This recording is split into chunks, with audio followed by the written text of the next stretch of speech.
Fortunately, this person was in proximity to a qualified professional who was able to instruct him on responsible use with these things. Of course, another thing that we don't talk about very much in modern medicine is spiritual illness. And spiritual illness is not even acknowledged as a type of illness in the modern Eurasian reality. Of course, Christianity would say there's such thing as spiritual illness, but sadly we suffer from a very stark division between religion and science. And this has to do with a very old fight between two very powerful organizations that split apart in the Middle Ages. And yet the indigenous peoples of this world will be very quick to say, oh yes, there is indeed such thing as spiritual illness. And these plant medicines are often a very good way of addressing those spiritual illnesses before one proceeds to even tackle physical symptoms. There are even some of the great religious traditions of the world, and the Hindu tradition comes first to my mind, being that they are so pluralistic and inclusive in their beliefs, that they do believe that there is such a thing as a spiritual illness, and that one might be suffering from problems that have to do with the time at which they were born, and not necessarily the circumstances, but the time, and that there are various ways of remedying these things.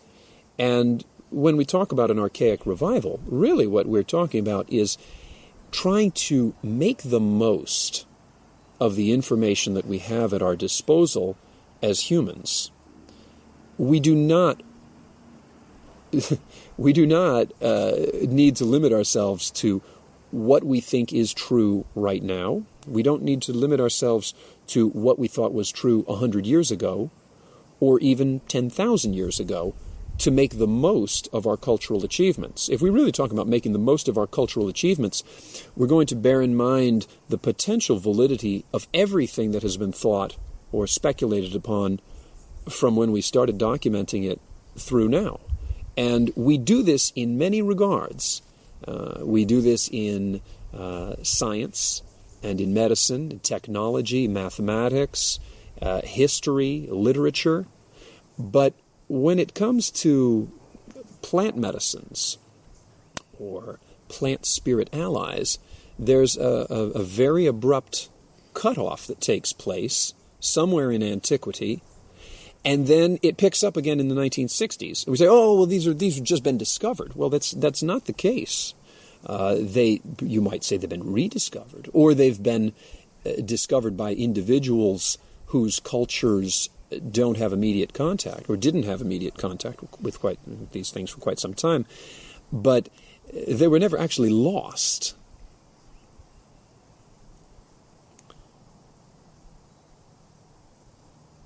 So I think there's a lot to be gained from considering all of these ancient sources, the Greek legends, the Hindu legends, pre-Christian legends of Europe, and also the legends which are found in the Judeo-Christian tradition, regarding these plants, these plant medicines, which change our brain chemistry so much. People often describe these plants as medicine plants or plant spirit allies, or any number of other very provocative terms. In the Western world, the Eurasian world, again, I should say, we believe mostly that the only thing that has a spirit is humans. Okay, well, maybe our dogs have spirits too. And some people, if they're cat people, they'll say that their cats have spirits too. And I think that, the theological debate about what has a spirit has gone on for quite a long time. I mean, just 200 years ago, there was a debate about whether people of African ancestry had a spirit. Okay, so if that's the viewpoint 200 years ago in our culture, that shows how wrong we can be, how deeply wrong we can be, and then we act on that wrong thinking. So I think that, as wise, intelligent people, we call ourselves Homo sapiens, the wise ones. We've still yet to live up to that moniker which we've given ourselves. But we might consider that, as many indigenous peoples do, and people of non-Judeo-Christian backgrounds do, that there is a belief that everything contains a spirit, and everything contains a vibration. Now, a modern atheist quantum mechanical physicist would probably say, yes, everything has an intrinsic vibration. And now if you take that statement and you put it side by side with an indigenous Native American statement, which would go something like, everyone is an expression of the song within them, and we have come into these lives to sing these songs, which is what we are. That these two statements, these two scientific theories or axioms, are saying exactly the same thing. And so if we want to make the parallel between spirit and quantum mechanical vibration and song, that we now develop a common dialogue, a common vocabulary. And we can apply this to birds or to so-called lower life forms, insects and trees. There has actually been some research done to record the sounds of plants. I remember one in particular in which the carrots, at the moment that they were chopped up, emitted an extremely high frequency sound, like a scream. And this is interesting.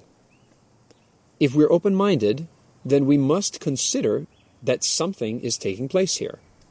If we are going to actively observe our world rather than project a pre-existing mindset onto it, then this calls into question our nature, our notion of what parts of nature are sentient. It calls into question this notion that there's a spirit in people, but there's not a spirit in dogs or cats, or people of another ethnicity, or trees, and so forth. Clearly, the evidence would now suggest what we know about quantum mechanics, and we know about ultra-high frequency sound that's beyond the range of human hearing, that, if a carrot screams when chopped up on the table, just like we would, well, then maybe there's something happening there. There's certainly life within a plant. We can verify that plants are living creatures, just like humans or animals. But since we cannot talk with plants, we think we can't talk with plants, how can we either verify or deny the existence of the plant having a spirit? Well, we need to somehow communicate or commune with these plants. And in the Judeo-Christian context, of course, when we talk about communion, we talk about ingesting the wine and the bread. No offense to all the gluten-free Christians out there, and everyone observing Passover. Or alcoholics who don't drink wine. Or alcoholics who no longer drink wine at communion. Okay. But this idea of communion, and that when we are communing, we are establishing communications, and many people report from the plant medicine experience that when they ingest these plants, that they enter into communication with these plants, and that the plant actually has some things to say or to show or to demonstrate. Now, certainly, if you saw a man walking down the street, drunk on vodka, and behaving very badly, someone would say, well, you're not dealing with a man anymore, now you're dealing with a bottle of vodka. Are we dealing with the spirit of the potato? Well, they'd certainly call a bottle of alcohol a bottle of spirits. But what does the spirit of the potato have to say about this? What is this transition that takes place between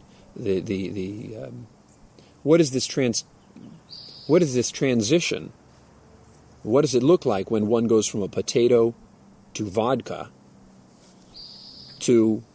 within a person? Well, it might be similar to the analogy of what happens when someone takes a coca leaf off of a shrub in South America and puts it in their mouth and chews on it a little bit. What is that experience?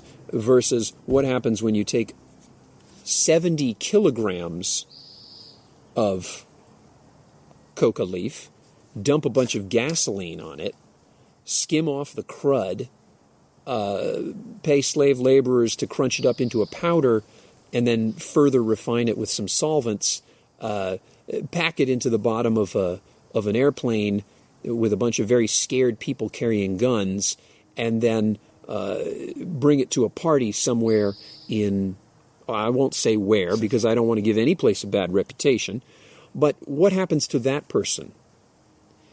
I think that it is analogous to what is happening with that potato that gets turned into vodka, so on and so forth. And in either case, someone is going to have an experience. They're going to connect with the energy of that plant. When we talk about food, we would say, well, does wheat have a spirit? Well, that's a hot topic for discussion, whether it's good for you, whether it's bad for you. But I don't think anyone has ever consumed wheat in its raw form and had a conversation with it. Now, perhaps if you were to extract the essence of that wheat and condense it down into a very concentrated form, one might drink 5 or 10 beers and say, oh, they definitely had a conversation. A friend of mine thinks he talks to God when he drinks beer. I think he talks to Ralph on the big white telephone. But many plant medicines don't require any kind of preparation or change. Or alchemical technological advance that man has created. That's right.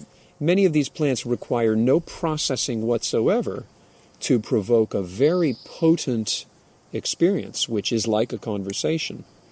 In my own experiences as an anthropologist, traveling and spending time with with various indigenous cultures and participating in their indigenous ceremonies, their religious ceremonies, I have had the experience of being in conversation with these plants and spontaneously coming to the realization, which they consider to be a fundamental truth, that yes, every living thing has a spirit. It's just a matter of how powerful they are. Is it a blade of grass in front of your house might not have a particularly potent spirit, but then again, it might just be a matter of figuring out how to get in touch with it.